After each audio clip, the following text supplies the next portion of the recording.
Thank you. Thank you very much. A good afternoon to everyone. Thank you for that introduction. Lovely video that I saw, your introductory video. I think the sound may have been a little bit low. Bit of an issue. Yes, I Probably know. we can play it again after the session as well. So that We will play it after the session, yes.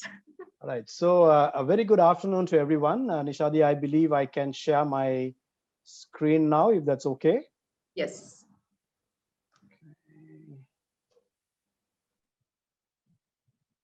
Okay. So I would need a little help from the panelists. In case you cannot hear me, please let me know. Maybe show me your video and show me some actions. Then I will know whether I'm loud enough or not. I'll try to keep maintain a steady audibility as well. Today's program or today's topic that I've chosen to a privileged audience such as you, the Young Chartered Accountants Forum. I mean, it's certainly an honor and a privilege to be able to present this topic to you, personal strategy planning and goal setting. Now, it's an important topic also to understand why we are looking at this. Always think about the why. I think all of you have heard about how Simon Sinek always talks about figuring out the why in whatever you're doing. So why we are looking at personal strategy planning and goal setting is that each of us has this task of setting up our goals in basically in looking at how we want to progress in life, how we want to achieve success in life, and many other things that we want to do in life. So my presentation today is going to consist of 4 different parts. And to take you forward, it will consist of finding out who am I, and then we will spend a little extra time on finding out who am I. We will move into also the section of setting up our goals, and we'll move into another segment of how we're going to achieve these goals. And then the last segment will be, of course, sustaining in these current circumstances. What I'm going to share with you today is a lot about my personal life story, the journey that I've had, the journey of many of the people who are close to me. So there will be examples. And I would also like to get some responses from the audience as and when I request it. You're free to send me some information as well. The topic on who am I? The topic who am I is a very, very important topic. When I was first asked this question, who am I? It's when I read this book, Who is in Your Room, which is something that I'm going to discuss today. And it started tricking my mind to understand that I had not really written down on a piece of paper who I really am. And to start off this topic, what we are going to do today is I'm going to take you through a concept that I have learned from the knowledge that I have gained through reading of books, listening to podcasts, and various other things. So on my first slide, I want you to imagine your life as a room with only an entrance door.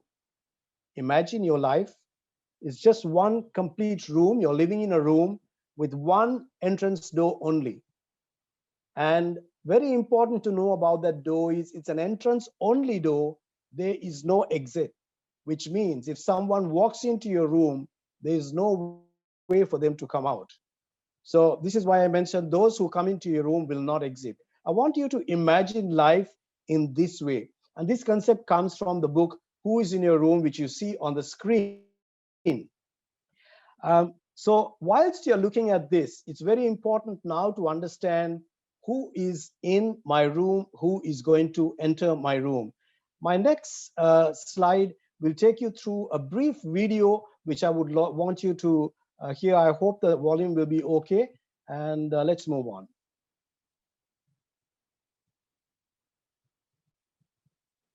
Show me your friends, and I'll soon tell you who you are and what kind of life you will live. Those you choose to surround yourself with will play a huge part in the quality of your life or lack of quality in your life. If you hang around with only angry and negative people, your life will be full of anger and negativity. If you surround yourself with kind, compassionate, and positive people, your life will have more kindness and positive energy.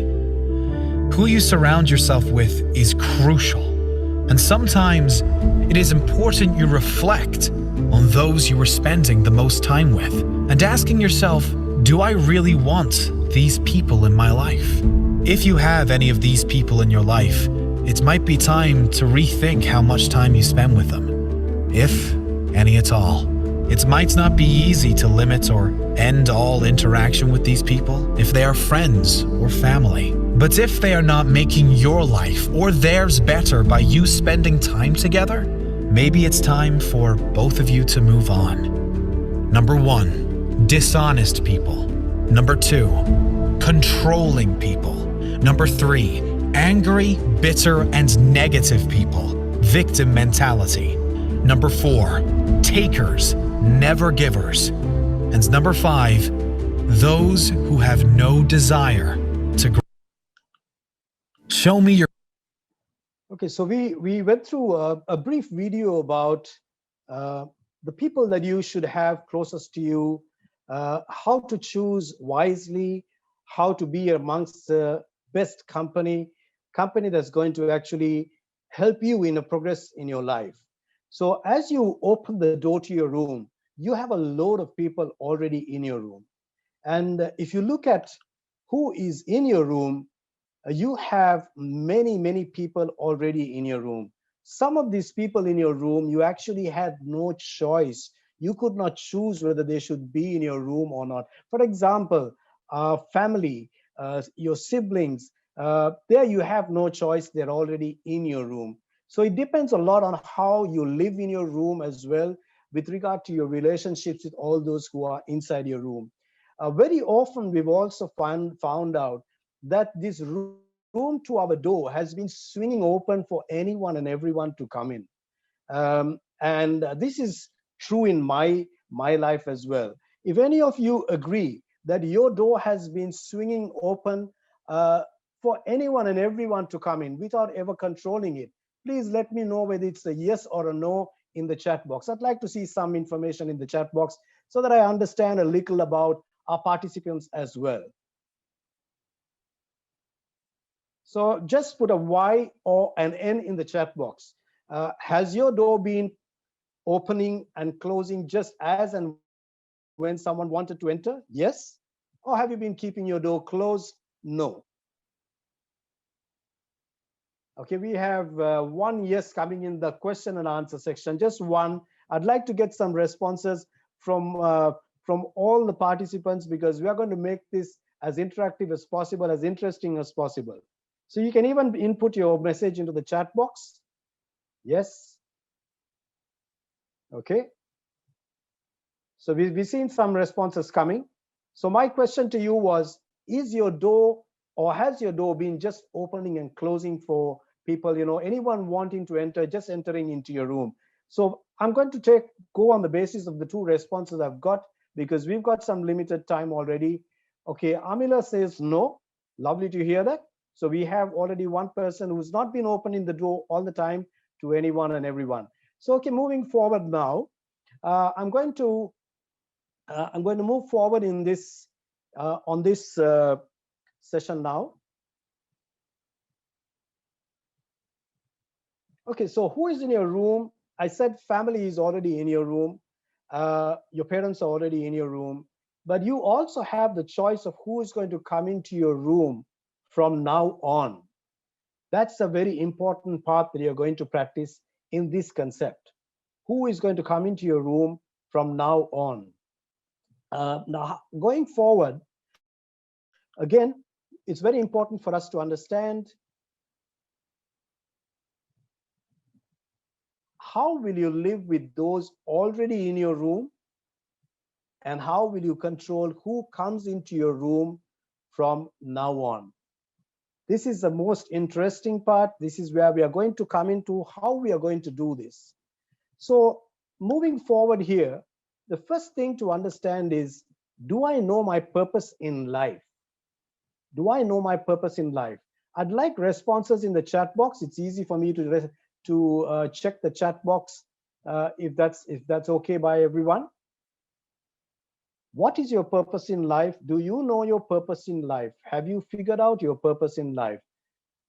Just a simple Y or N in the chat box. Let's use the Q&A only for questions, but just for responses, let's use the chat box.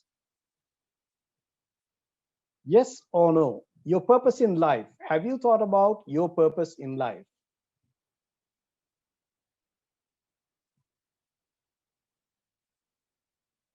Okay, we have about 136 attendees.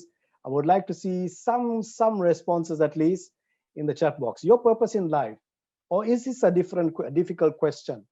It's something that I found difficult when someone asked me, have you figured out your purpose in life? Actually, the very first time I was asked this, I was dumbstruck. I had not even thought for a moment what my purpose in life was. So one thing is for us to understand my purpose in life. The next one is to understand my core values. Core values is something that I have also not given thought to until I studied this concept completely. Now, two things, right? I'm going back again to that slide because we didn't spend sufficient time on core values. So core values, we all know that core values, every organization has core values. Every organization's way of operation, the way their teams work are always aligned with their core values. But why not we have personal core values? So it's a very rare thing to find out that someone has got listed core values on a personal basis. And it's time now for us to understand that, yes, we can have our core values as well. So going forward, I'm sharing with you some famous people, and we know that they had specific purposes in life. We are covering now purposes in life. Martin Luther King Jr. Was all about racial harmony. Mahatma Gandhi was preaching justice through peace, love, and humility. And we had Nelson Mandela, whose purpose in life was all about freedom and celebrating freedom in life. We have another famous person, Mother Teresa, who also, her purpose in life was to uplift the poor, or give help the poor, help the marginalized, and to lend a helping hand to the needy. But in these current days as well, we have some famous people who also have specific purposes in life. Now, if you look at these four people, we know Usain Bolt, his purpose in life to be the fastest man on earth. The next person, before we go to the next person, Elon Musk, everyone knows who Elon Musk is. And his purpose in life is to drive technology to unbelievable levels. We are seeing technology like we never saw before, sending people to space. So he's got a clear purpose in life with regard to innovation. Muniba Mazari is someone who met with an accident, didn't give up on life. Her purpose in life is to impact as many people as possible by being a motivational speaker, a keynote speaker. Ibrahim Hamad too, someone who met with an accident. He met with a train accident. He lost both his limbs.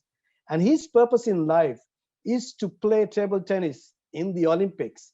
Please note, you see his picture. He is using his table tennis racket. He's putting it into his mouth. I would invite you to go into YouTube to look at the way he plays table tennis. And it's amazing to see those fantastic serves and spins that he does.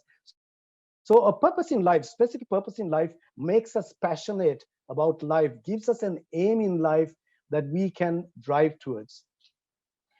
Okay, so there could be different purposes in life. And now if you've thought about something, I would like to see some response in the chat box from our participants about your purpose in life. Maybe you're now able to think of something clearly. I've just put you a chart here that shows some may want to be a political leader.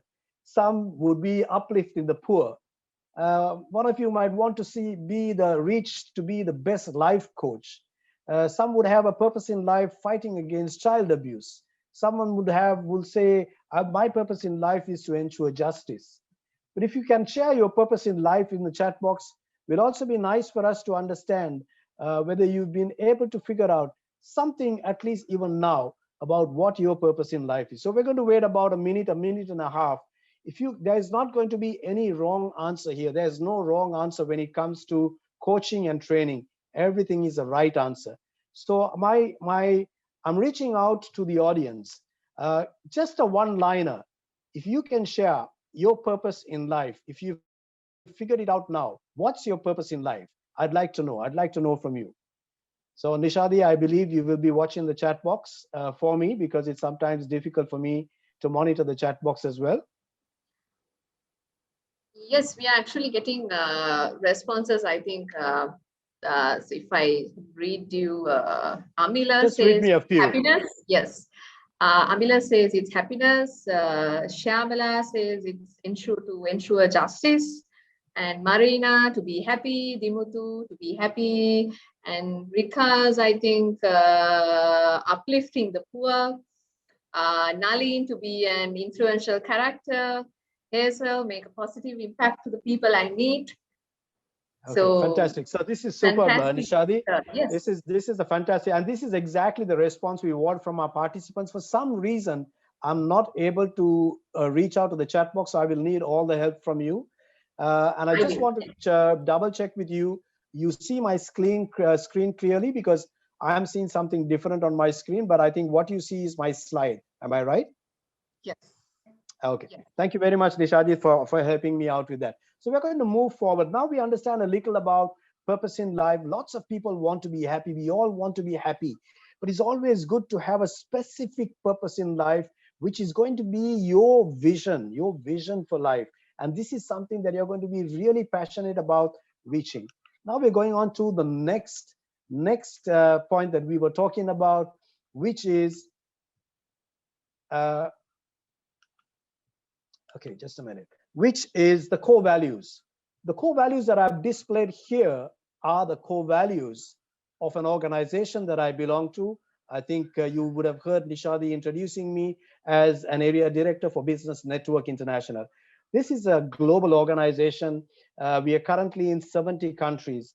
And this organization has 275,000 entrepreneurs who are using this organization to grow their businesses, both locally and globally. And the core values you see here are the core values all the members of this organization are aligned with. Not only the members, even their businesses are now starting to be aligned with these core values. Givers Gain, for example, the first core value is where each of us as an entrepreneur is looking out for business opportunities for other entrepreneurs.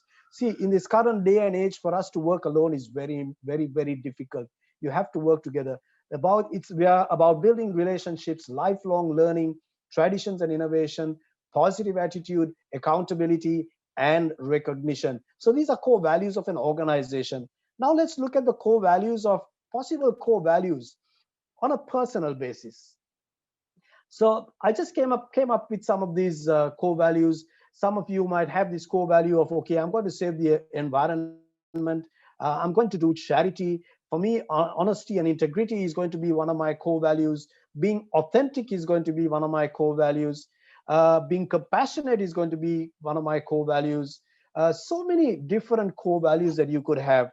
Ideally, you should be listing out 4 or 5 different core values. So Nishadi, I need your help again. I'm going to ask the question, have you listed down your core values so far? Again, there is no wrong answer. Let's get a yes or a no, Y or N. Have you listed down your core values as yet? We are getting, okay, quite a lot of people have recognized, or rather they have their core values. We have some no's in between, but mostly yes. Fantastic. That's fantastic to hear. So that's a speciality with the Young Chartered Accountants Forum. You've already set out your core values, which is fantastic news. Thank you very much, Nishadi, for that. So if you know your core values, and if you've got your purpose in life figured out, you're on the track, you're on track already to progress in life in a successful manner. Okay, now we're going into, I talked about this room with one door, no entry only, no exit. How do you handle your room? Remember, the people in your room, an important thing, the people in your room will never leave. Some of you may not agree with me. Say, for example, you have a bitter moment with someone, and then you tell that person, I have nothing to do with you. Please keep away from my life. And you think, okay, that person is out of my life. I have no worries. You know, all of a sudden you walk into a shopping mall and you see this person walking in front of you, and your feelings, you start getting emotional, you get disappointed, you get nervous, you get probably angry. And what does this signal? It signals that this person actually is not left your room. This person is still in your room, and that's why you're getting emotionally upset. So very important in handling your room to understand that the people in your room will never leave. The next one, you need to recruit a doorman. Now, some of us said we were opening and closing our doors to anyone who was coming on. We were just opening our doors to anyone who was coming in. In my life, in a certain phase of my life, my door was left open for anyone, not even open in the door. My door was left open for anyone to come in. And so I went through some interesting phases in my life because of this. So in handling your room, a very important part is to recruit a doorman. Does anyone know who the doorman is? Can we have some responses on the chat box? Quick yes or no. After we get about 5 responses, we'll go on. Nishadi, I need your help again. Do you know who your doorman is? People say yes and no. Some says no, they don't know, and some say yes, they know who the doorman is. All right, so I think we have a few who already know the concept, and they're already practicing this concept by default. So your doorman actually is a combination of your heart and your mind. That's your doorman. And what's happened is that we have not trained our doorman. Many of us have not trained our doorman on how to select who is going to be in our room and how to understand how we are going to live in our room. So what is the link between your core values and your doorman? The core values will become the criteria that you will give your doorman. The core values will be the criteria that you will give your doorman to choose who enters your room from now on. Now your door is going to be shut. Now your door is going to open only if those who are tapping on your door match the criteria that you have given your doorman. Now you're in a more safer environment than before. It's also said that you become the average of the 5 people who are closest to you. You saw that video that we played earlier. So all we're asking you is, my advice, choose wisely. This was the advice I got after making so many mistakes. Someone came and picked my brains and said, look around you, look at the people around you, and you will be the average of those people who are closest to you. So choose wisely. So most important is that those 5 or 6 or 7 people who are closest to you, their core values should be aligning with your core values. A good exercise to do is to list out your core values, at least 5 core values. List out on a separate piece of paper the name of your closest 5, 6, 7 friends. List out their core values because you know them well. You can list out their core values. Now compare your core values and your close inner circle friends' core values. If at least 2 of their core values are not aligning with your core values, then there's got to be some change coming in to your inner circle. Okay, so core values is an important part in that situation. The question comes, okay, there are people already in my room, could be family members, could be friends, could be relatives, could be siblings, could be an uncle, could be an aunt. How do I handle people who are toxic? Yes, very important question sometimes, because people who enter your room will never leave your room. And in that context, how do you handle these people? Okay, just think of your room as a large auditorium. It still has only one door, entry only, no exit. So it's not a small room, it's a large room, large auditorium. Think of a theater and the seats in the rear. So when you have people who are toxic, the advice from this book is to send them into the background, move them away from you into the background, because you can't get rid of them.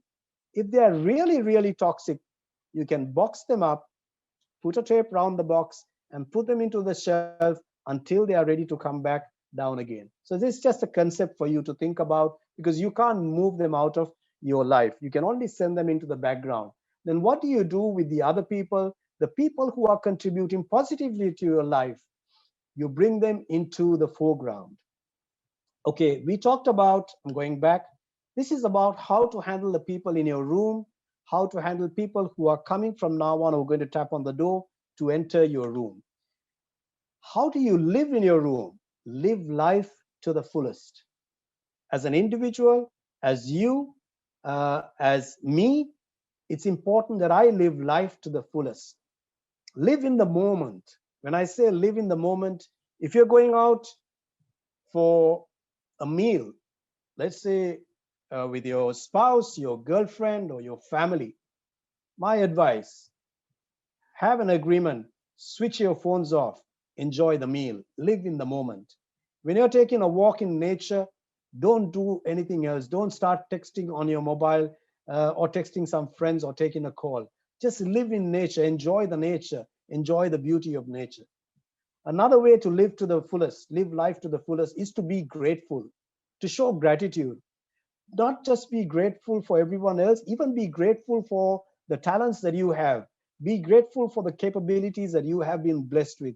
Be grateful for the opportunities that are opening out in your life. Be grateful to those people who are celebrating your success, who are with you as friends, who are there to lift you up when you're going through difficult times. Again, living life to the fullest, spend quality time with your loved ones. I was taken by surprise. Very often I was busy with my work, and my mom used to call me, and very often I used to tell her, Mom, I'm busy. Can I call you later? This was very often this is many, many years ago, because my mom has passed away now. It's a long time. It's over 10 years. And this was a time that I was very busy with my work. And I always told her, I'll call you back. I'll come and see you. And I kept on postponing this opportunity to have my chat with her. She did not give us any warning. She went off like that. And I struggled for about 5 to 6 months. I struggled with the guilt of not having spent sufficient time with my mother. Of course, I came over it because I've had a mentor who mentored me into getting over this situation. But again, spend quality time with your loved ones. Those times are special, cherished times. Next one, living life to the fullest. Celebrate every win, even with your own self. Celebrate every win. Listen to some music. Shout out with joy when you achieve something. Celebrate with your others, with your close circle of friends. And remember, failures are only lessons to make yourself better. Failures are never things to pull you down. Okay, so now we know how to handle our room. We've come into a question time. I'm not sure, Nishadi, whether we're going to take questions at this time. If there are any questions, yes, from the participants, I can surely share. But I have one question to ask from you, Glenn. Okay. So you were referring to, keeping how you should treat these toxic people to keep them away, right? What if your closest, let's say a close person is also toxic, who can be toxic at times? How do you handle a situation like that? Okay, very good question. And this is a very good question that comes up at these sessions. So let's say it's one of your family members. I'll take an example from this book. The author used to call his mom, and every time she took the phone, she would be complaining about her neighbors. She would be complaining about other family members. And one of the things that her son said, Mom, I'm calling you because I want to spend quality time with you. And can we come to an agreement, Mom? The next time we have this conversation, if you start complaining, is it okay if I put the phone down and we don't continue the conversation? So you've got to probably find some very subtle ways of getting the message across. It is very important, if someone is doing something bad, to also make an attempt to see whether you can explain to that person. If you can't get directly to that person, look around that person's inner circle and see whether they can get the message across. It's not about complaining about the person to everyone, but trying to seek for some help to make that change. Because who is in your room is not about hating people. It's about having a room that's going to help you succeed in life. So that was just one example that I wanted to give you on your question. I hope that answered your question in a way. Yes, yes, Glenn, of course. I think we can go ahead with the rest of the presentation. And Okay, if so I get any questions, I will share it with you. fine. Thank you. So we spent a little extra time on that section, and now we're going into goals. So it's about, now that you know a little about yourself, you know your purpose in life, now your goals will probably get a little more clearer. Again, about your core values. Core values is a very important thing. If I just touch on the core values for a moment, companies put core values out on their as big as ever in their lobbies for everyone to see, so that they get the message across. This is what our company, an organization, is all about. My question sometimes is, how come we don't have our family core values as big as ever for everyone to see? When a friend comes in, they look at those core values and say, oh wow, this family has a set of core values, and they start also understanding that, okay, they're sending a message across. This is what they go by. So core values are very, very important. Core values are also very important when it comes to raising children, for giving your children the right framework to progress in their life. So core values is very, very important. Okay, so now we're going into goals. And my first section on goals is to introduce to you the wheel of life. Many of us have goals. We would have 1, 2 goals, maybe an academic a goal with regard to on a professional basis, maybe a career, maybe right now, maybe not something on health, maybe not something on financial just yet, but it's always good to see your wheel of life. And looking at one of the wheel of life is to have a balance. When you have your wheel of life, you're talking of actually having a balance in your goals. So you're tapping into every section of your life in an equal way, in a balanced way, where you don't all of a sudden, let's say, for example, you forget about a goal towards your health, and you are now looking at financial and career. You're progressing well, you're hitting all those financial goals, then all of a sudden you get sick. And then what happens? Everything crashes. Your entire progress towards your goals crashes. So it's always good to have a balance, and always good to look at your goals from the point of view of a wheel of life. And that's a concept that I would like to talk about. Again, these are all things that I have gathered from knowledge, from books I've read, and various other ways of learning from podcasts and various other things. So the wheel of life is something that you need to look at with regard to your goals. So I'm going to ask a question from the participants. How many different types of goals have you got looking at the wheel of life? If it's only career, then it's only one goal. Just let me know a number on the chat box.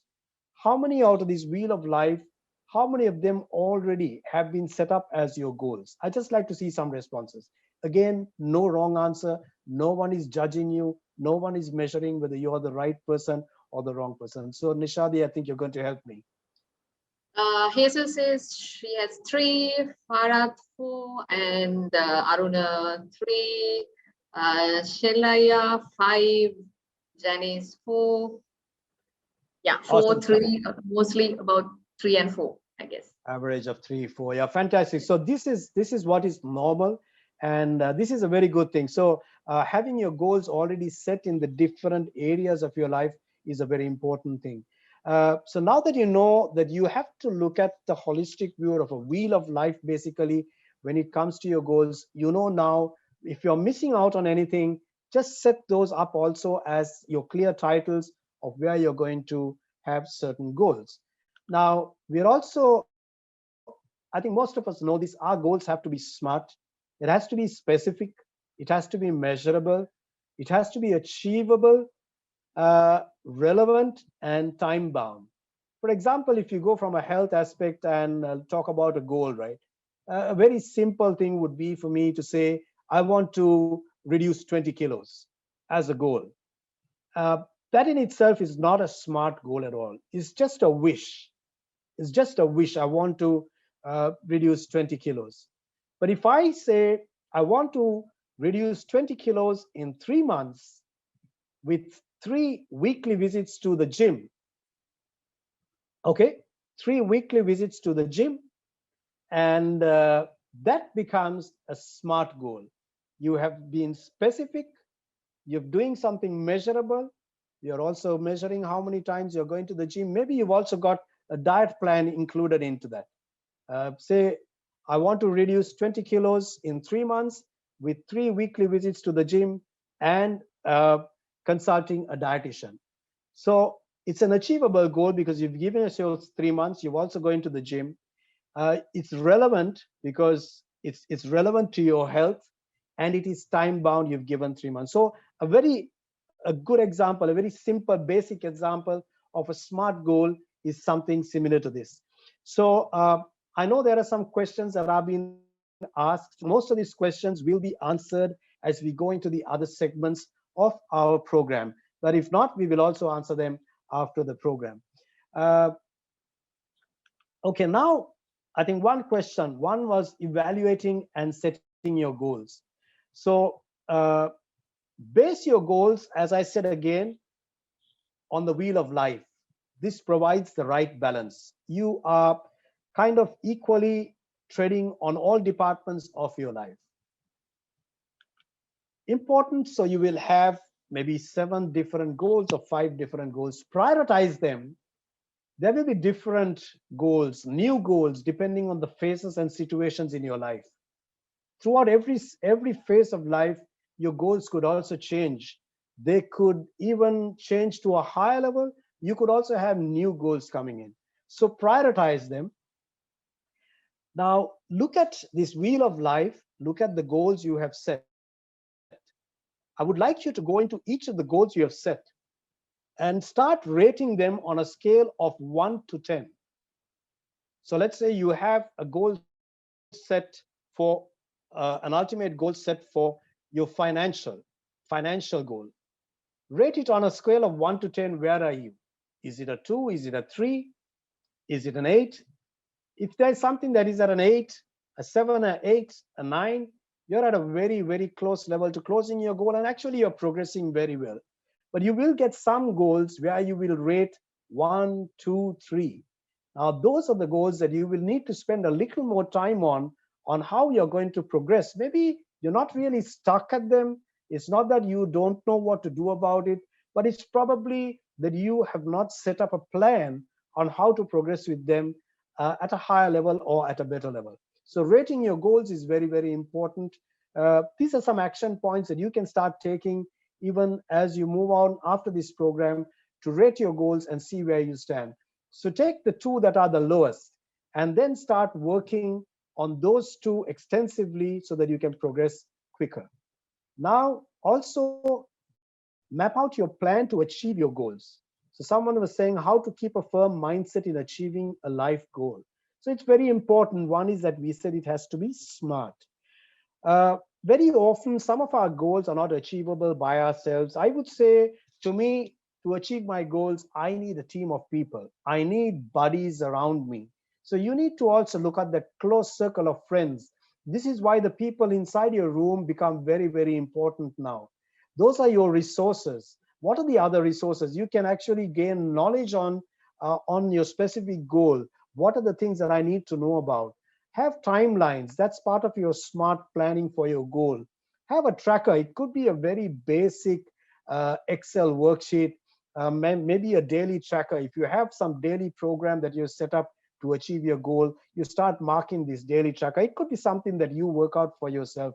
Get advice, even advice from mentors. Discuss with them. This is the goal I have. Maybe your career goal. This is the goal I have. Do you think this is the right way to go? How do you think I should approach it? So get help. You need mentors. We will be talking about it a little later.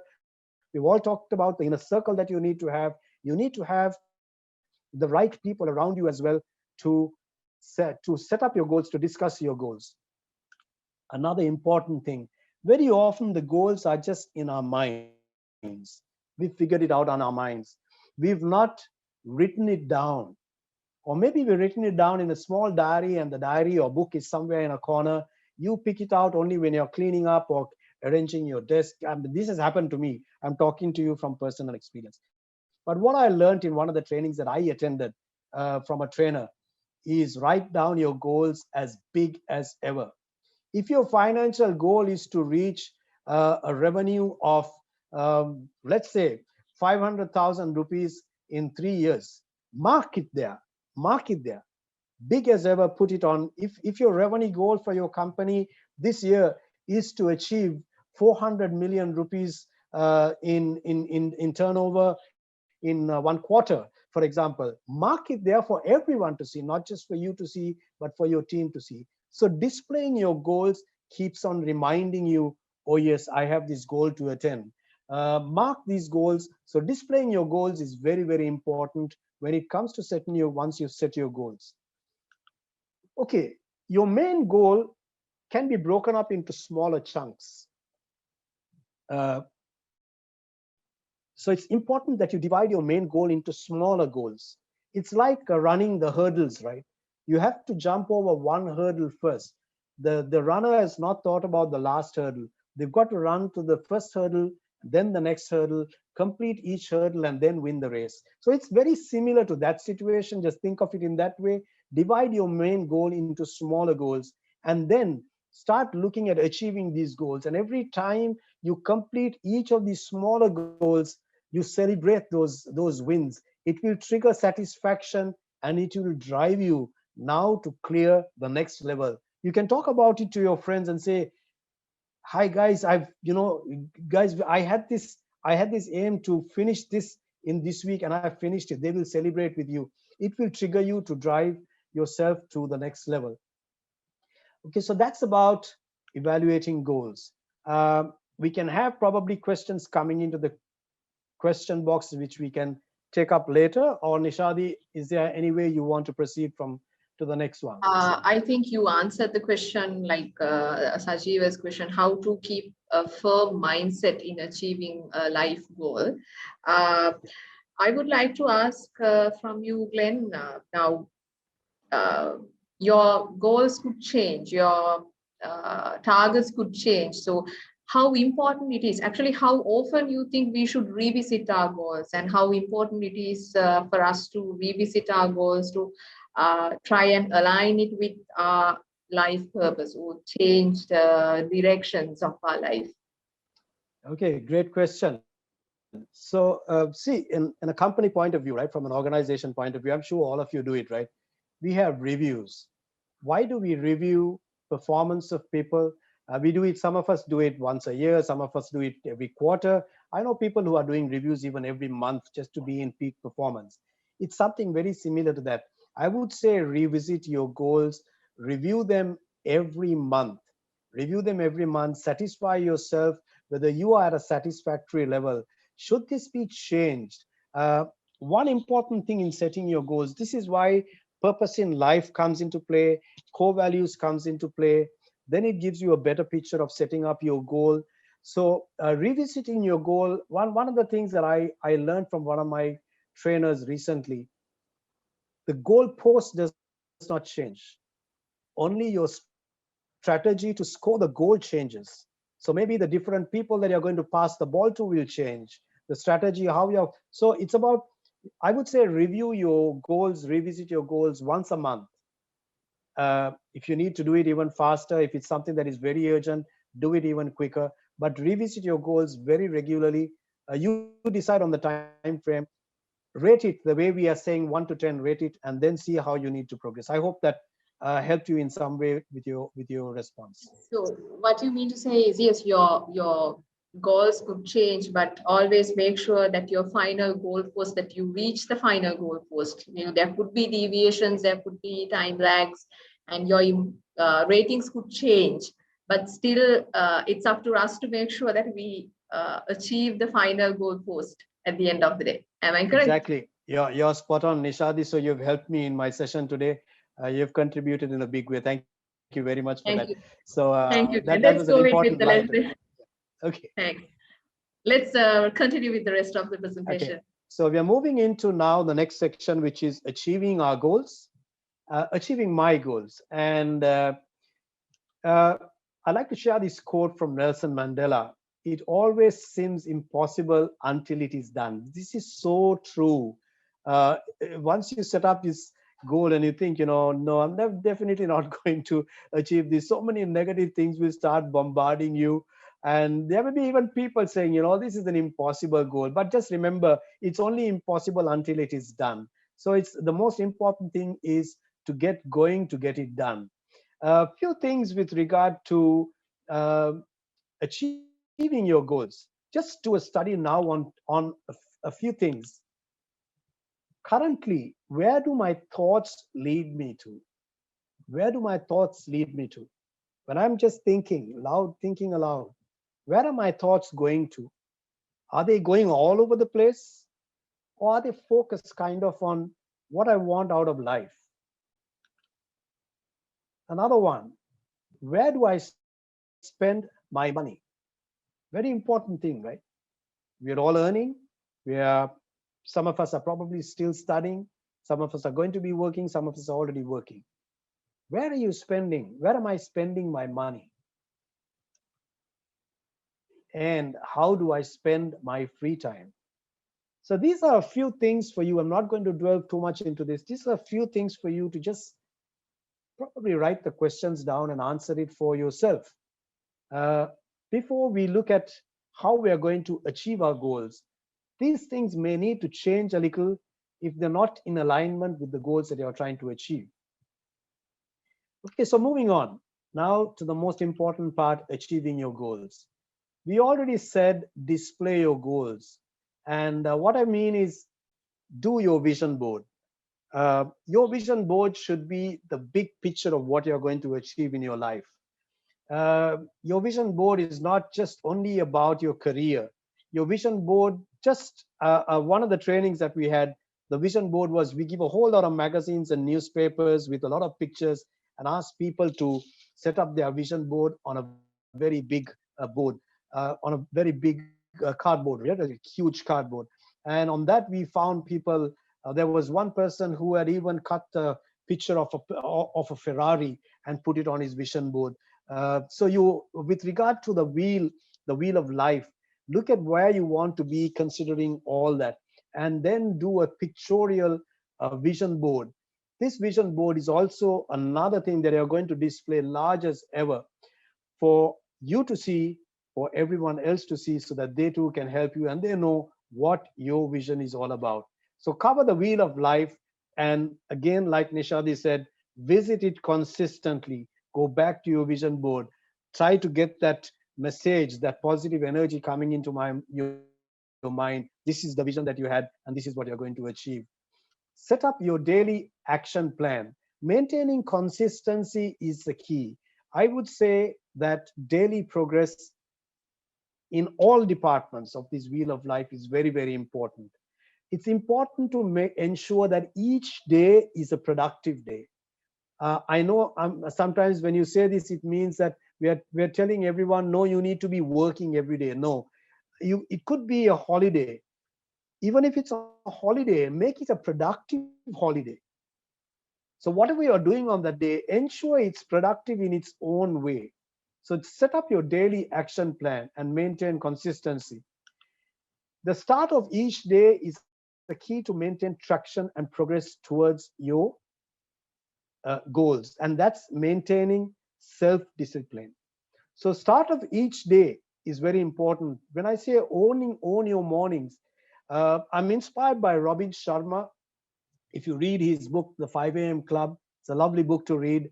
If you read his book, he will tell you about how you can own your mornings. So inspired by that, I'm also in a small community. We have set up a community of entrepreneurs, of some people who are connected with us into what we call the 5 a.m. Club.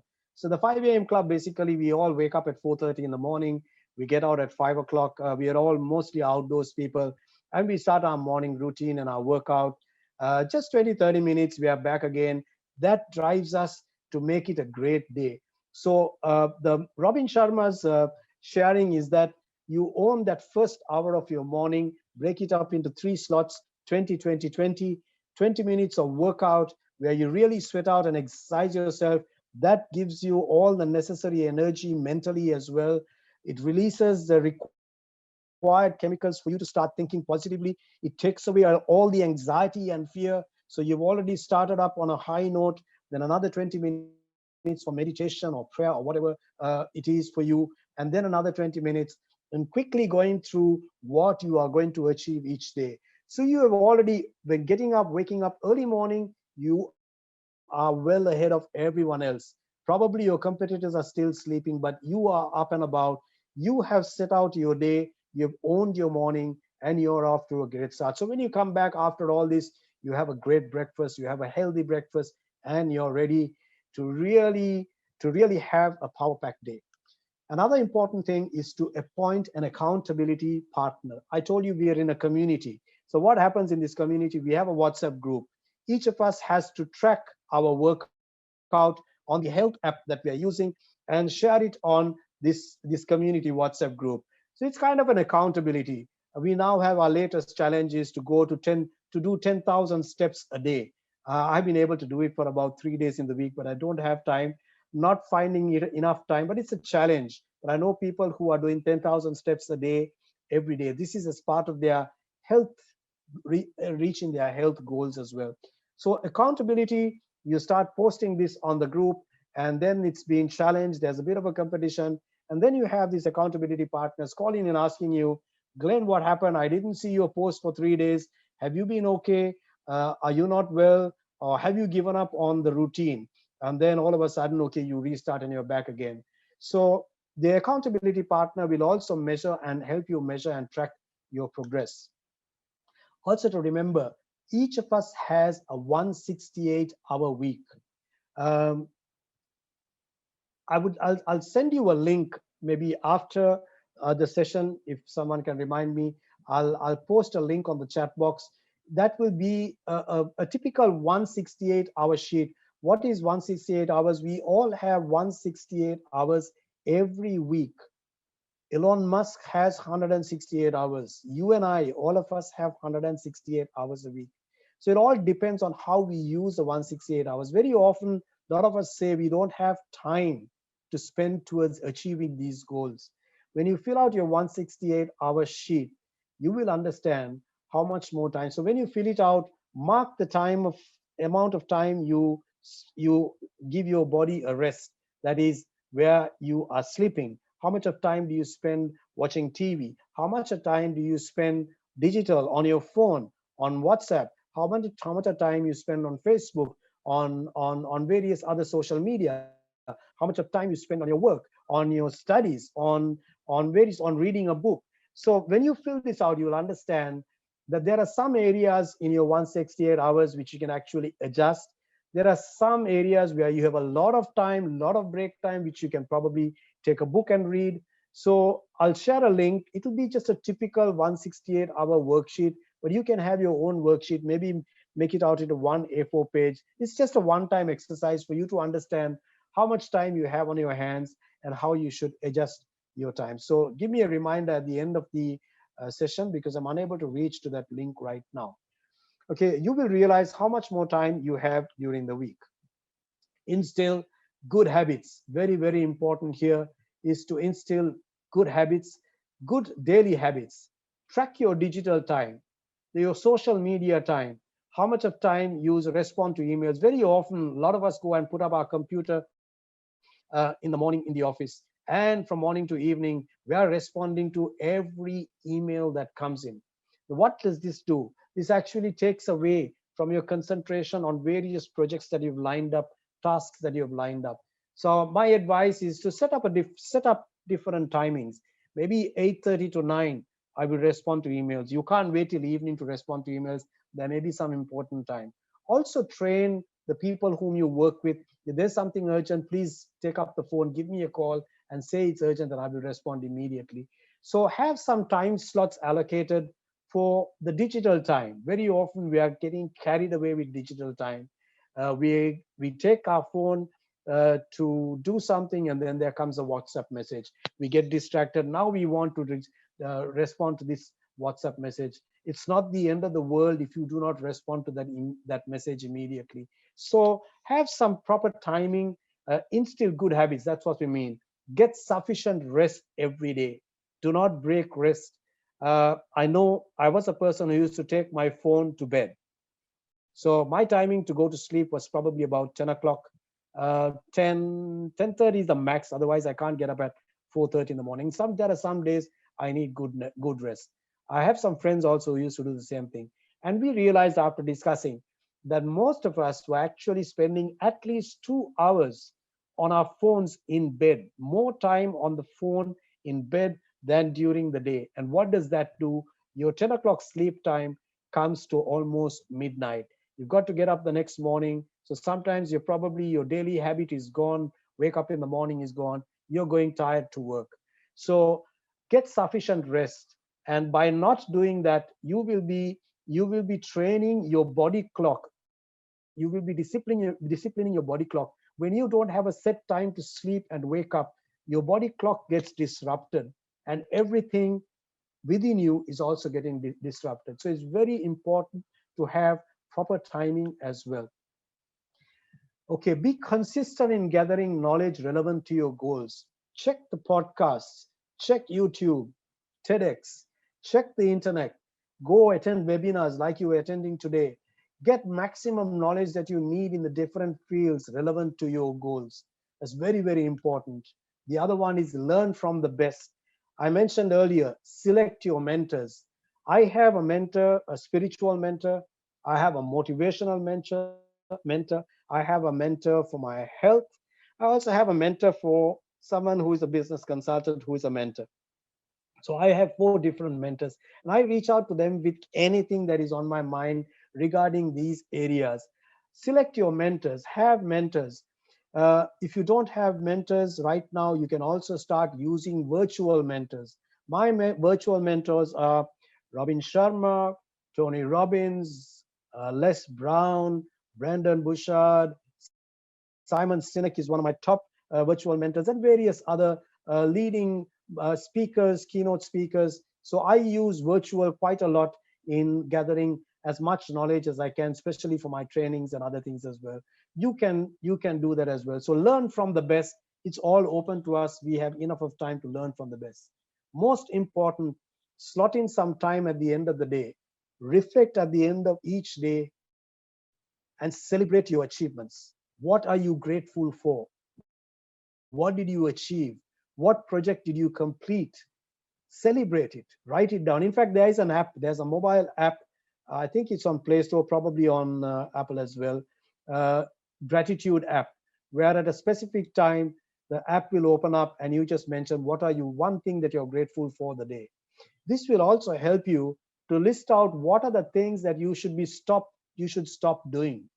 So if, for example, you're having this bad habit, like me one time, having this habit of taking my phone to bed, is something that I need to stop doing. So list out the things that you want to stop doing, this is at the end of the day. So then you've listed out what should you be stopped doing, and then you understand what is it that you should be avoiding to have a better day each day. Okay, so going on to 2 lovely quotes that I came across. People with goals succeed because they know where they are going. And success is the progressive realization of a worthy goal. We are now at question time again, Nishadi. If you want to check and let me know if there's anything that needs to be answered, questions or answers. We have a question from Hazel. What will be some good books that you would recommend to read on the subject? Okay, Nishadi, I have a slide probably at the end of the session which shares some topics. So we'll probably answer that. Yeah, probably at that point. Glenn, one question from me. So you said many things about achieving goals, like displaying it on a vision board and setting up daily actions, so on and so forth. But what is the most important thing that we have to, we should follow, and What is the most important thing that we should do in order to achieve our goals? Okay, my one response to that good question, Nishad, is consistency. If you set up a goal, there's no point in setting up a goal which you're going to start working on next month. Then you probably look at it next month. But have goals which needs you to be consistent every day. Health every day. Health is something that you need to be on every day. You can't miss a day. Your career, something with regard to your career. Learn something every day. From an intellect point of view, probably read a book every day. So many things that you can do in all this wheel of life. So I hope that answered your question. Consistency is the most important thing. Another important thing is to have that right set of people around you who are going to be your accountability partners, who are going to feel for you when you are dropping or lagging, who are going to call you and say, someone will call me and say, Glenn, something's wrong, something's not right, you're not looking good today, can I help you? You need to have that set of people as well. So I hope that answered your question. Yes, Glenn. We can continue with the rest of the presentation. Okay, so we're moving on to the last segment. I'm not sure whether we are good on timing. We're already 5 o'clock. I think we're almost there, past 5 o'clock. Yeah, good. Okay, so we need to go through quickly on sustaining. Let me see.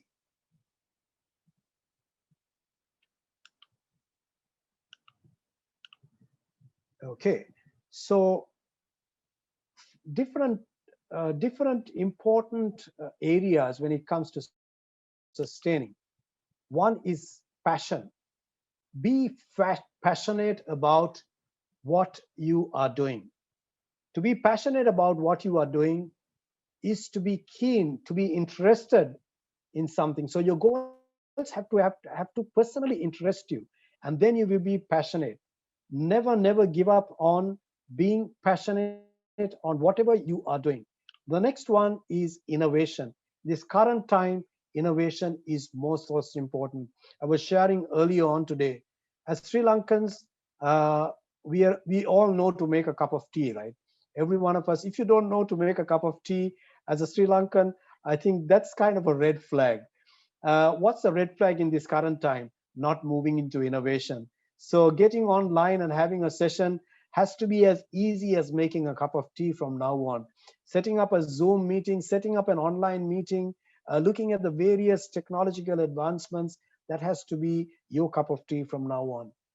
Okay, moving on. Next is your network. I will take you through certain things with regard to your network. Your network is a very important thing as you progress in life.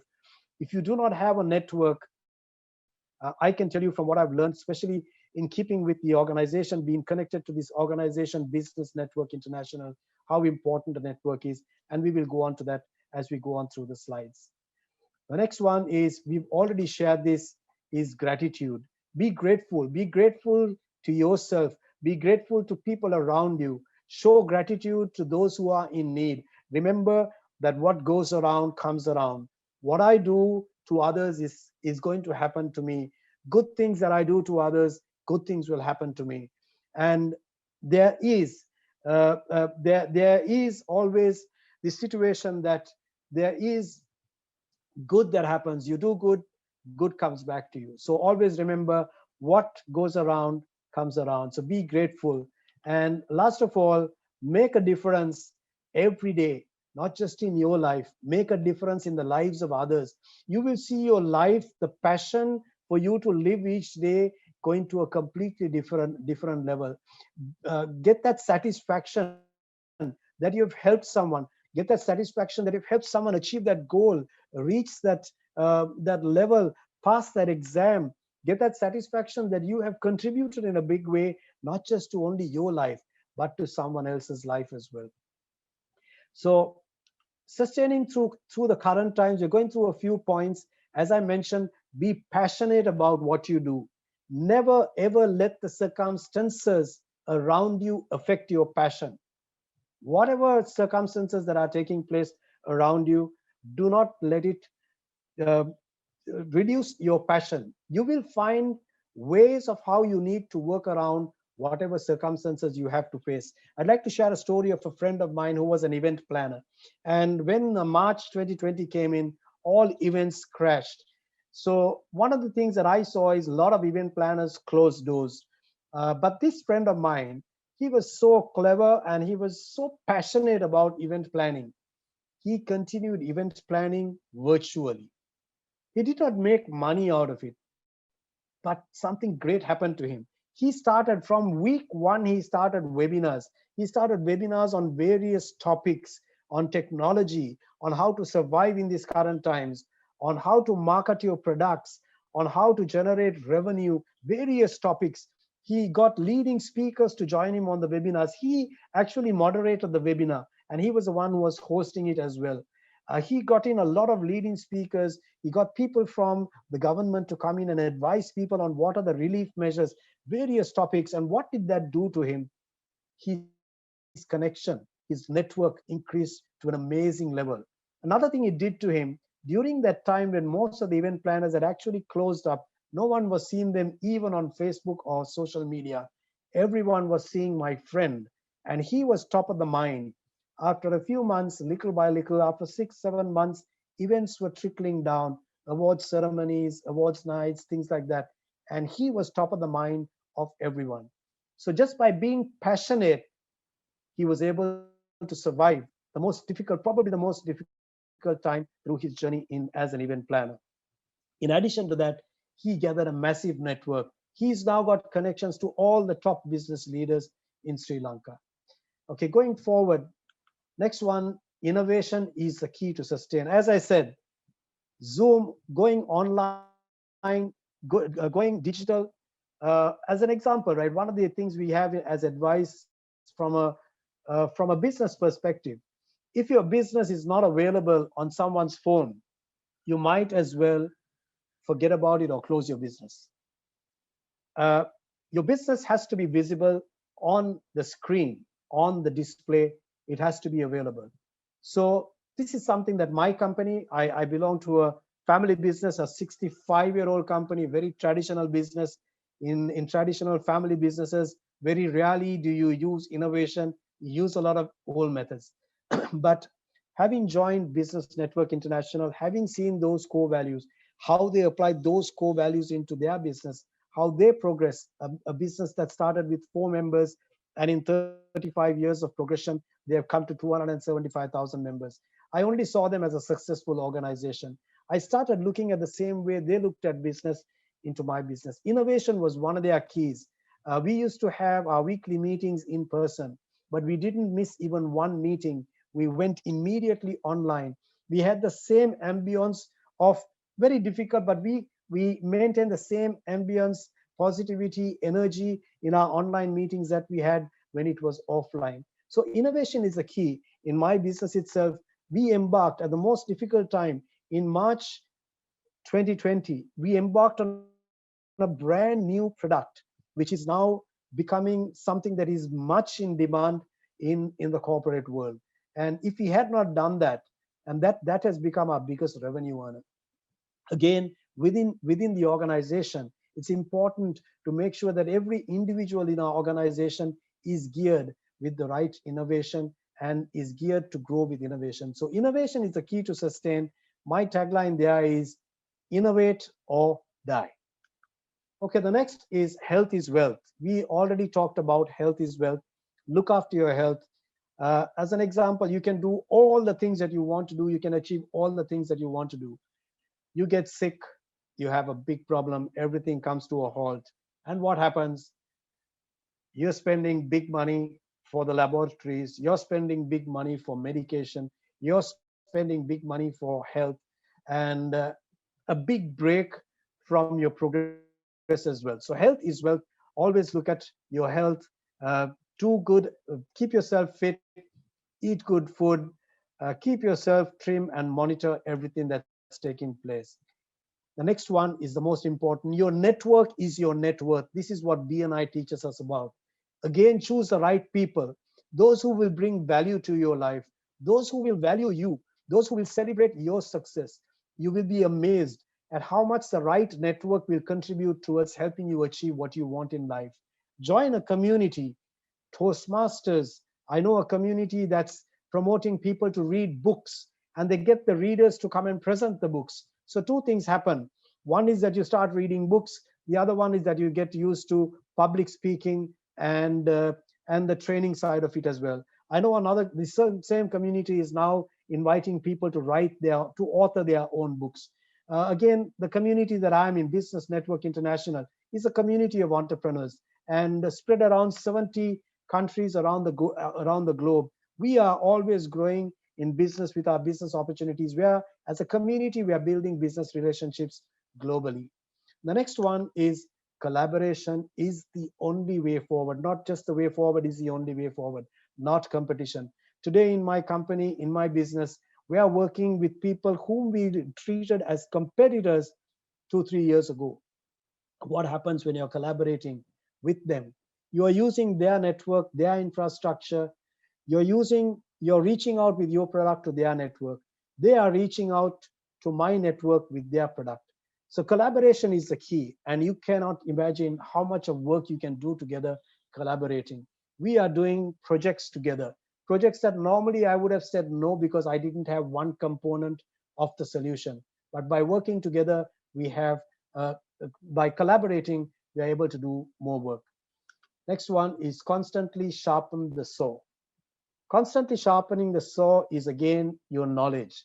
Learn on the various topics that you are keen on, the various goals that you are trying to achieve. Constantly sharpen the saw.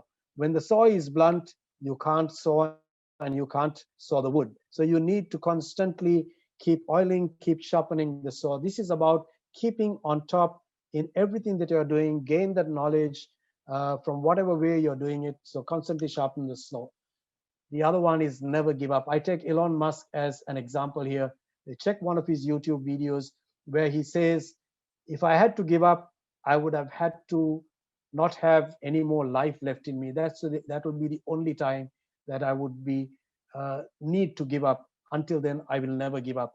A person who had many failures and see where he is now, a very good example. So never giving up is one important thing. Okay, so we're coming again to a nice, very important article I read in the newspaper yesterday. This is from a speech by the Prime Minister of Pakistan, Mr. Imran Khan. There are two ways that people react to defeat. One is they get demoralized. And when they get demoralized, they lose their dream. They give up on their dreams. Second, those who become champions are those who actually learn from their defeat. You do not give up. Every time when there is a setback in life, there are lessons to be learned. That ability to analyze where you went wrong and then pick up yourself and start struggling again is the only way you became a champion. This was a message that he sent to Arjuna Ranatunga at the state function that they held where all the cricketers were. So I thought I'd share that with you. So some of you asked me for what are the books that you can read. These are some of the books that I read. Robin Sharma is a great inspiration for me. The first book I read from him was A Leader Who Had No Title. Changed my entire mindset. I still listen to him as a virtual mentor almost every other day. Start with Why by Simon Sinek is very important. Makes you understand why you are doing what you are doing. Stephen Covey's book, 7 Habits of Highly Effective People, is fantastic. Good to Great is a great book for you to read. Who is in Your Room is the concept that I talked about the room. So this is available as well.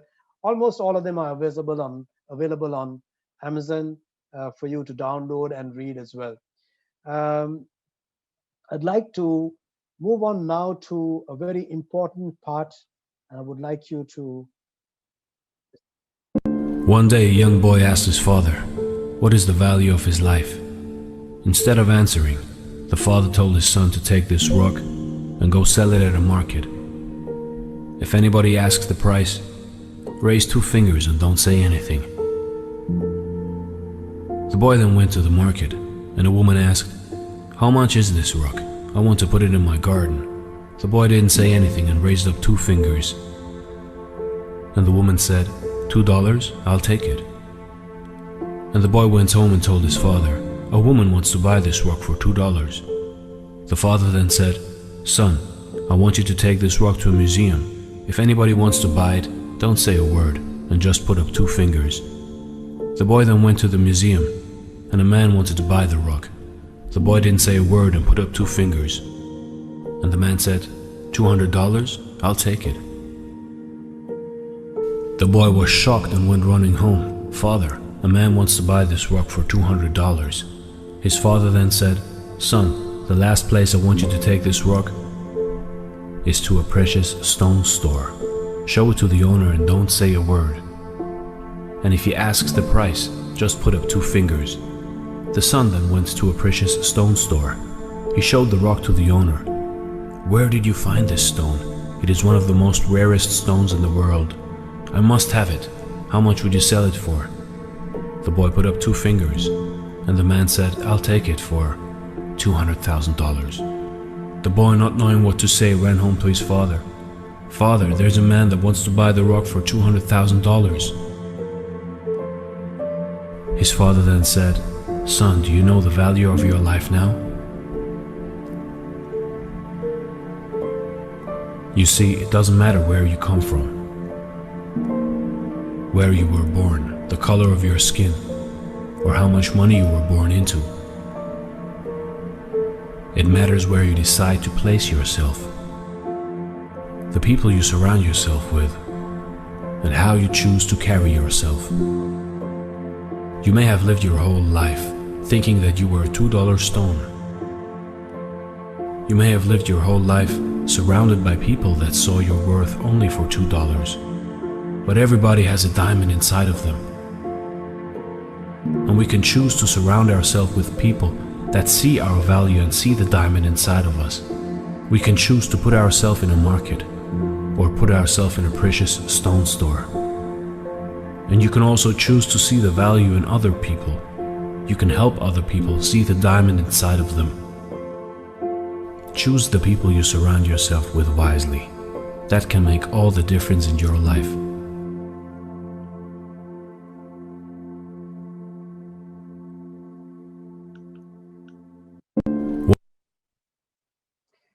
Okay, so that is a little video I thought I'll share with you, something that really struck me and something I use at almost all my training sessions. I never fail to play this video because it's a very important fact for all of us. Where do we want to be placed?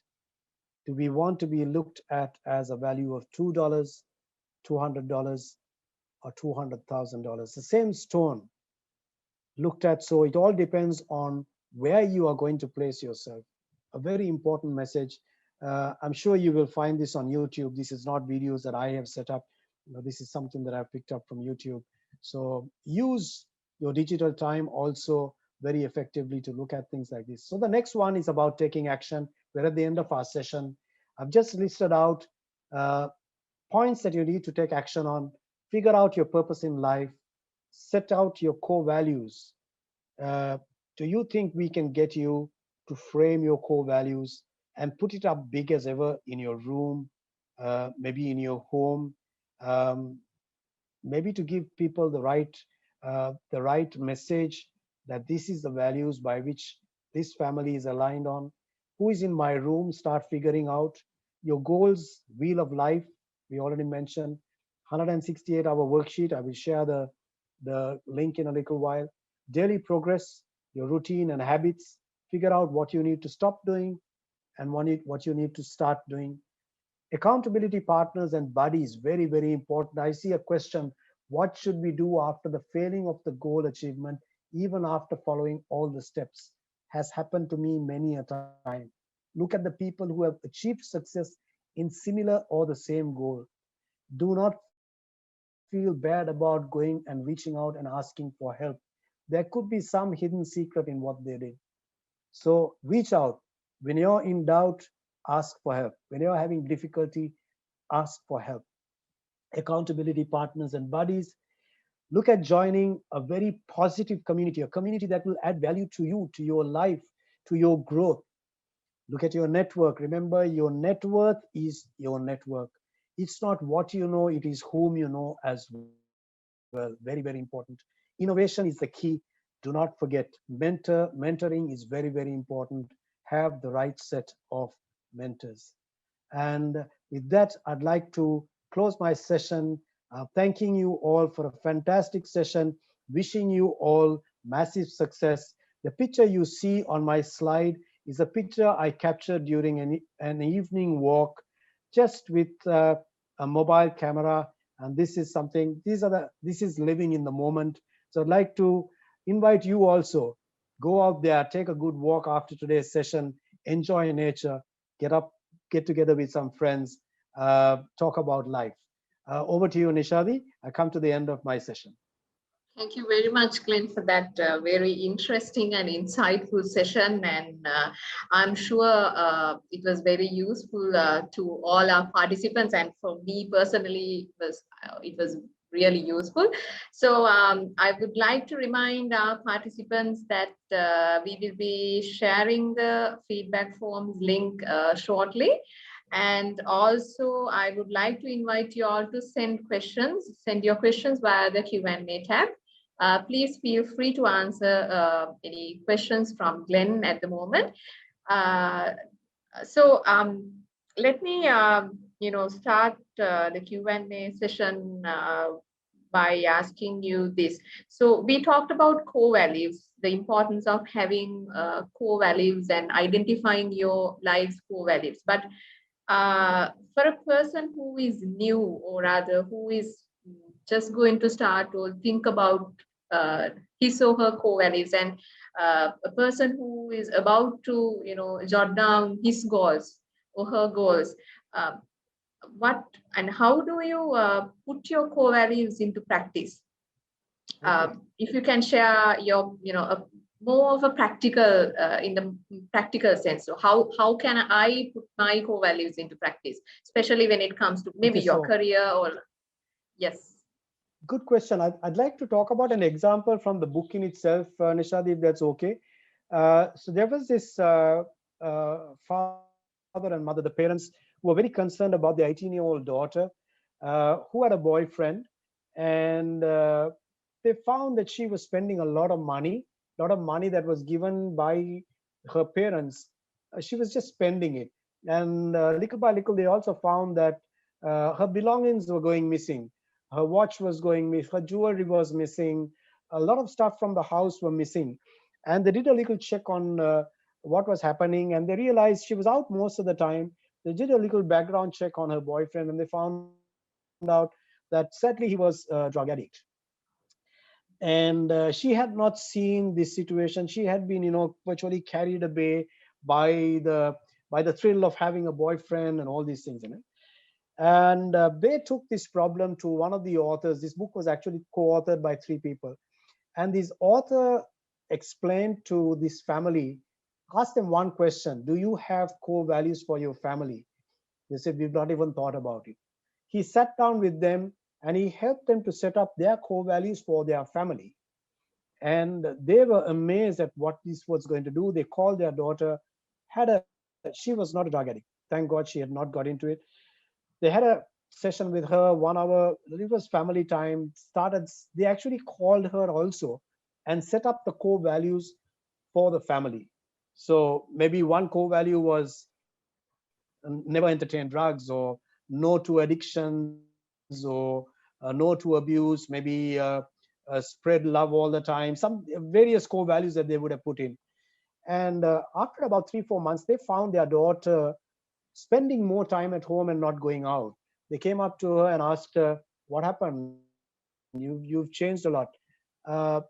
No, my boyfriend did not align with my core values. I didn't see any similarity with his values and my core values. He could not agree with me, and I decided to move away. So in that sense, core values actually saved the future of a person, and actually helped the parents to bring back their daughter away from some. So it's something similar to that. That is the importance of core values. It does not have to be kind of rocket science taglines. Basic things, very basic things. One of my core values is say no to plastic, right? So it could be something people might think, this is a crazy core value. Is that really a core value? But it's about saving the environment. So instead of saying saving the environment, I'm going direct to something and saying say no to plastic. So very often I pick up things from the store and I tell them I don't want a bag, I can carry by myself. But it does not really help the situation, but at least to a certain extent.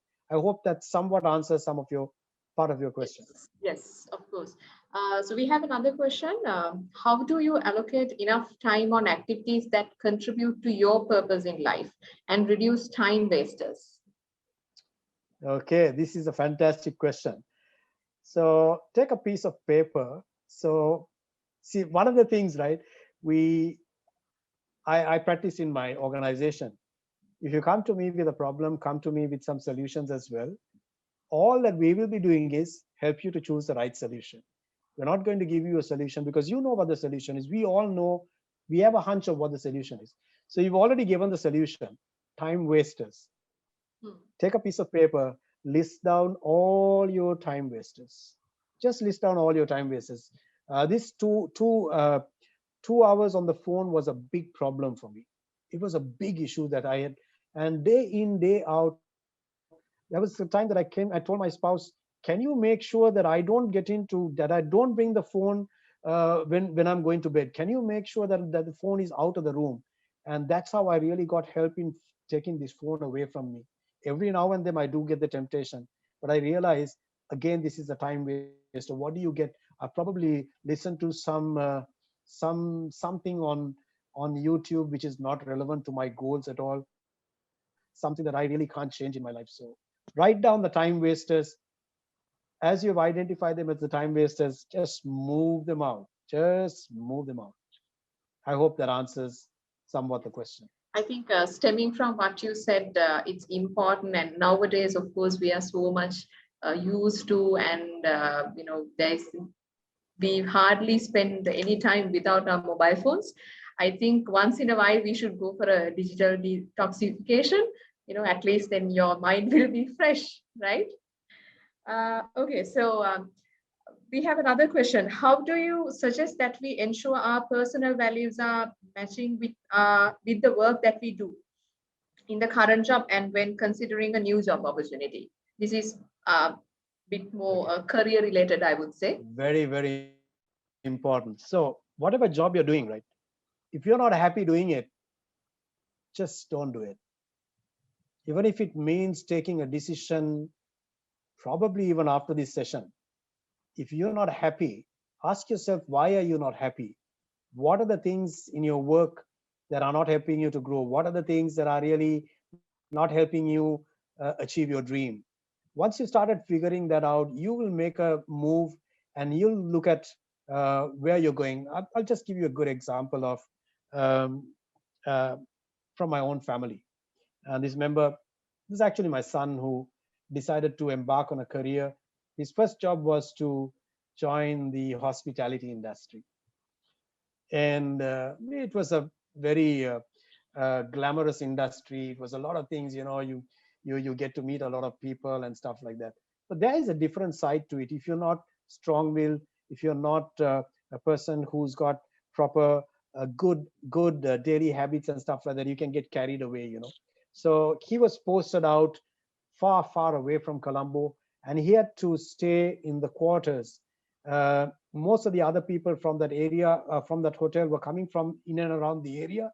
So they were going to their homes, but he was in this massive place all by himself in a 5-room, some home. And that really affected him very, very badly. He didn't have company. He quit his job immediately. He didn't stay on any longer. And he's very thankful that he quit the job. He moved into a completely different area in finance. He's now not in Sri Lanka, but he's in another country. But he made that change. Had he not made that change, he would still be in the leisure industry. And look what has happened to the leisure industry today. Yes. So we have a Did question. I answer your question? Yes. Okay. Of course. We have a question now. What if you had a very strong goal and had to give it up for personal reasons? Is it okay to pursue it again, or do you have to move on in your new path? So it comes down to one of those points. It's about prioritizing. As you prioritize, it's spot on, because goals can change. Goals can change. And you know, prioritizing is very important. uh, Again, it's the why. If you can read this book from Simon Sinek, the one that I displayed, the why in everything. Why? If you are going to change your goal, you need to have valid reasons as to why. So the dream that the other goal has to be bigger than what you're having right now, something that's going to take you to a greater level. So in that situation, it's okay to maybe park that goal. uh, but parking goals also can be a bit of a problem. As an example, I have some hobbies which I've just parked on a side, and I've realized it was a crazy thing not to really pursue my hobbies. I was so busy working, I just shut away some of my hobbies. So again, another goal, but I've just parked it aside. But I think it's a very important part of my life, and I need to bring it back. Um, I think what you mentioned is correct. It's always important for us to continue with our hobbies, because at a given point in time you will regret otherwise, I believe. Exactly. Right. So we have another question. Could you please give some tips to avoid negative thoughts to achieve our goals? This is from Shahir. Okay. Your daily morning, owning your morning is a very important part of your negative habits. Uh, I can tell you, before I started these morning habits, uh, I used to wake up in anxiety and fear. There were times I used to not sleep for the last 3 hours, from about 2-3 o'clock in the morning. If I had a lot of things to do each day, I would wake up thinking, oh my gosh, I've got this to do, I've got that to do. But when I started this morning habit of working out, when you work out, see, I work out in the outdoors. As I go into the outdoors at 5 o'clock in the morning, there's about 20 people greeting me good morning with a smile. Now, this is something that you never do if you didn't have this habit.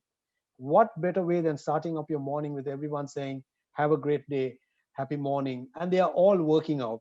Some of them older to me, even beating me on my speed. So the morning habit is one important thing. It actually helps me mentally more than physically. And then time for meditation also. As Robin Sharma has mentioned, I don't spend 20 minutes on meditation. It's about 10 minutes.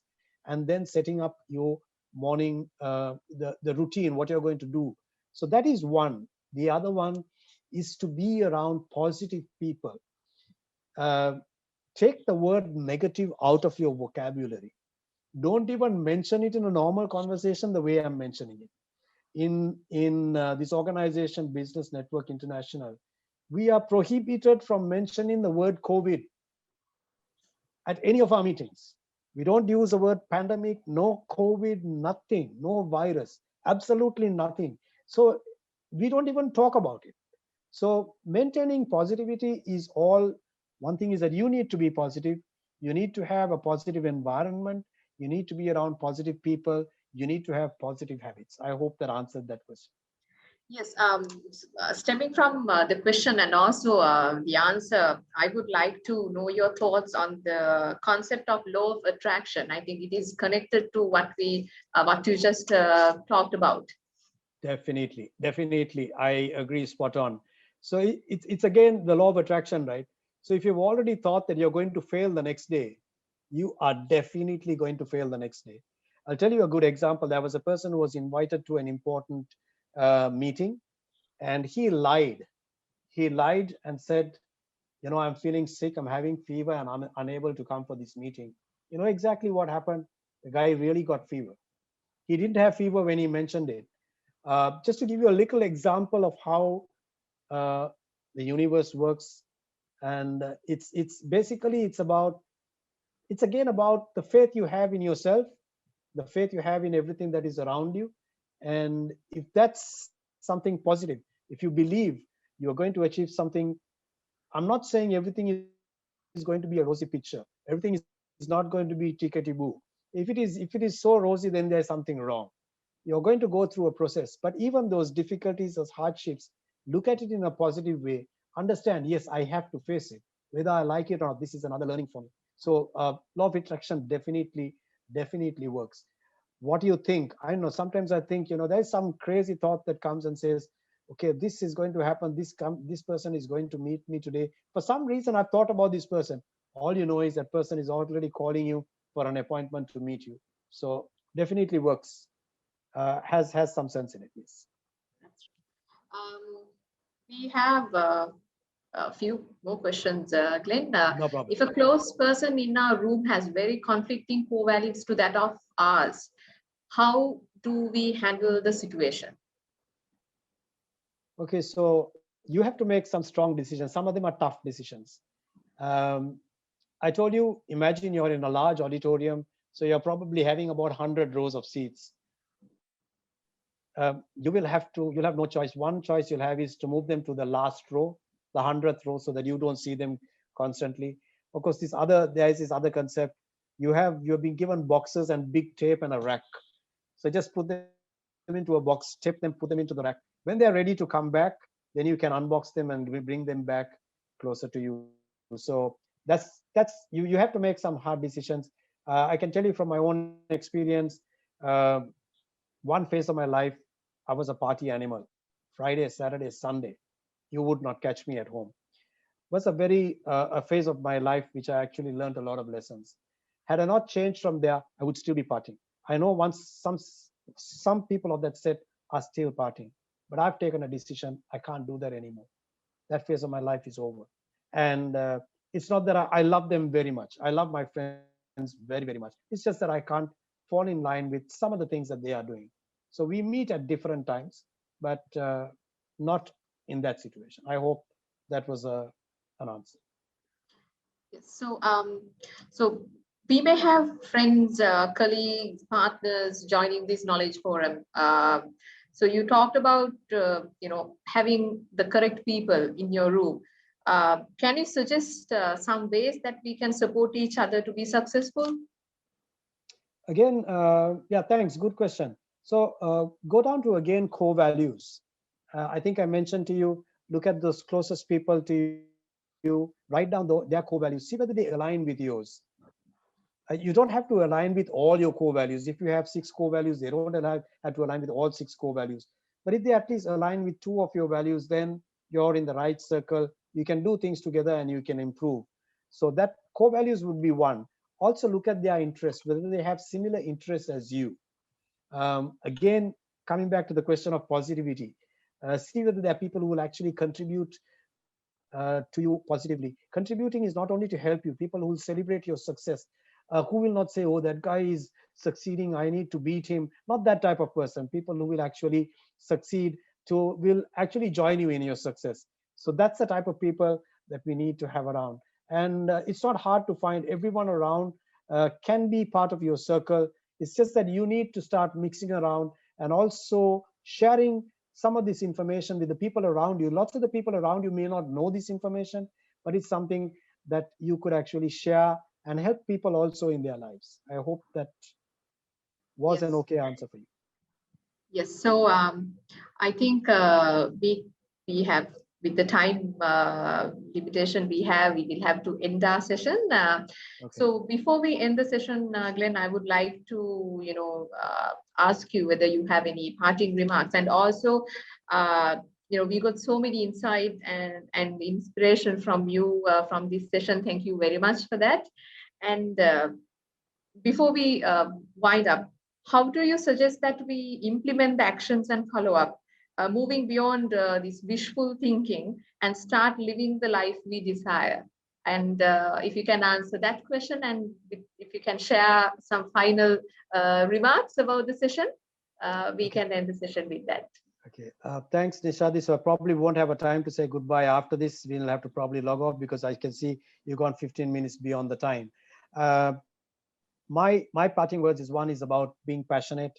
Never drop in that. Be passionate. Be positive, and be positive as in not the bad positive. It's the good positive I'm talking about. There's something else that is positive around these days which you don't want to be. So we're not talking about that. Be positive and be around positive people. Consistency is one of the most important things. Laziness can spell disaster.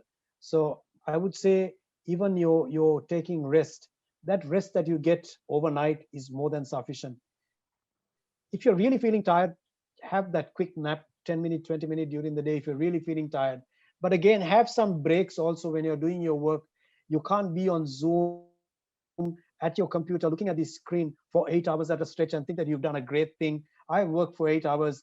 You don't realize what it's going to do to your eyesight, what it's going to do to your back, what it's going to do to life in general. So consistency is the key. Staying positive, being with positive people, getting the right inner circle, having a super network is very, very important.